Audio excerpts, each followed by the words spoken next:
It was 6 o'clock in the morning. In his little house in a little village in Mexico, Mario was asleep. He was still asleep at 7. At 8. At 9. And at 10 o'clock. Most days, Mario woke up at about 11. Then his wife usually went to the shop to buy tortillas and coffee for his breakfast. Mario was a lucky man because Pedro, the shopkeeper, was a good friend and never asked him to pay for his food. But one morning, Pedro woke up feeling angry. "I get up at 5 o'clock every morning to work," he said to himself. "But Mario lies in bed all morning doing nothing. He doesn't work, and I give him free food. That's enough. If he wants any more free food, he'll have to do some work for me." Later that morning, Mario's wife walked into the shop at the usual time. "Tell your husband that I can't give him any more free food," Pedro said. "I'm making an extra room on the side of my house. If he helps me carry some large rocks from the quarry, then you can have more food." "Oh no," said Mario when he heard Pedro's words. "Those rocks are too heavy for me to move. How many times must I say, if God wants to give, he'll give. And when he gives, he'll push it in through the window. Please, no more talk of work. What about a nice cup of fresh coffee?" After that, he put on his clothes and left the house. Later that morning, Mario was walking up the hill, happily watching the clouds in the sky. Suddenly, he heard shouts behind him, "Who? Who?" Turning around, he saw a horse galloping nearer and nearer. A man was riding the horse and shouting, but the horse didn't stop. "Who?" the rider shouted again, but the horse didn't go any slower. Now the horse was right in front of Mario. He jumped at it, took the horse's reins in his hands, and made it stop. The rider was an old man with long white hair. He got down. "You don't run around all day like other people," he said to Mario. "But you're there when someone needs you." "You're very kind," replied Mario. "But to be like this is not hard. I try to sleep well, eat well, and not worry about things." "Well, today you really helped me," said the old man. "And so I want to give you a gift of God." "A gift of God?" "I don't understand," said Mario. "When God gives a gift to somebody," the old man explained, "only the person that God gives it to can keep it. Follow me." Mario followed him and they went up the hill. There, the old man stopped and showed him a large rock. "Under that rock," he said, "are some leaves. Under the leaves are some chests. In the chests, you'll find the gift of God waiting for you." Mario went over to the rock, knelt by it, and took it in his hands. He moved it easily. Then he moved the leaves and saw 6 chests made of wood. Slowly, he opened one of the chests. Inside, there were hundreds of silver coins. He opened a second chest, and a third. All 6 chests were full of silver coins. Mario turned to thank the old man. But strangely, he wasn't there anymore. Mario picked up some of the coins and put them in his pocket. Then he closed all 6 chests, put leaves over them again, and put back the rock.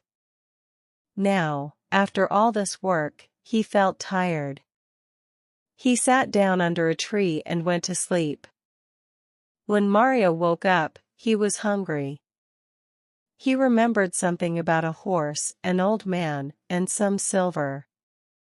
Did it really happen, or was it just a dream? He said to himself. But then he remembered something much more important. Lunch. He started walking quickly down the hill to his house. Suddenly, he heard a clinking noise. He put his hand in his pocket and found 6 silver coins there. That evening, Mario's wife went back to the shop. She put the coins in Pedro's hand. "My husband sends you these." We need rice, a chicken, tortillas, tomatoes, and coffee. Pedro's mouth fell open when he saw the silver coins in his hand. How did Mario get so much money? He asked. Come to our house tomorrow morning after 11 o'clock, the wife said.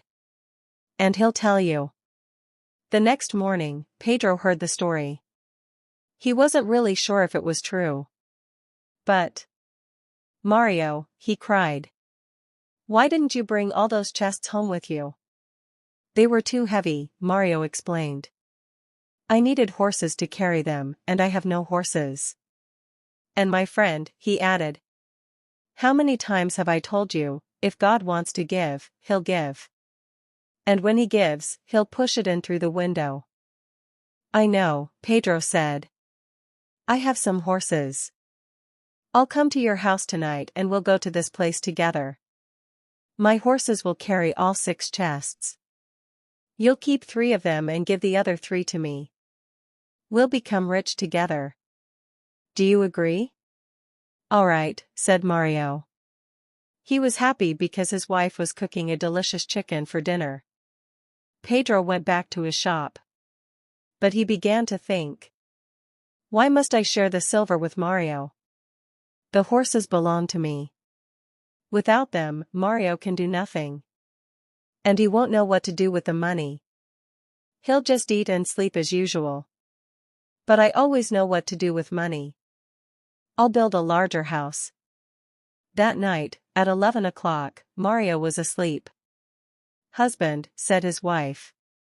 Wake up. It's already 11 o'clock and your friend hasn't come. He's just late, said Mario, and he went back to sleep. An hour later, the wife woke her husband again. Husband, it's midnight. I'm afraid Pedro has decided to keep all the silver for himself. Midnight? It's too late to go anywhere now, wife. Go to sleep. After that, Mario and his wife slept all through the night without waking up again. While Mario was sleeping, Pedro went up the hill with his horses and his men. He told the men to move the rock and look under the leaves. They found the 6 chests. Open them, Pedro said. But when they opened them, they saw no silver coins inside. Only lots of dirt and stones. My friend Mario is laughing at me. He thinks this is funny. Pedro shouted. Well, I know how to be funny too. He told his men to put the chests onto the horses to carry them down the hill. And to leave all the dirt and stones in front of Mario's house. They did this, and then they went back home. The next morning, when Mario's wife woke up, she couldn't open the door or the window. Husband, wake up, she said. There's something outside our house, and we can't open the door or the window. Mario got out of bed and he pushed the door. He couldn't open it, not even a crack. He pushed the window. And at last, it opened a crack. Lots of silver coins came through the crack and fell onto the floor. Husband, the wife said. Pedro did come last night. Perhaps, replied Mario. But all this work has made me hungry. What about a nice tortilla? Later that morning, the shopkeeper's mouth fell open for the 2nd time in 2 days.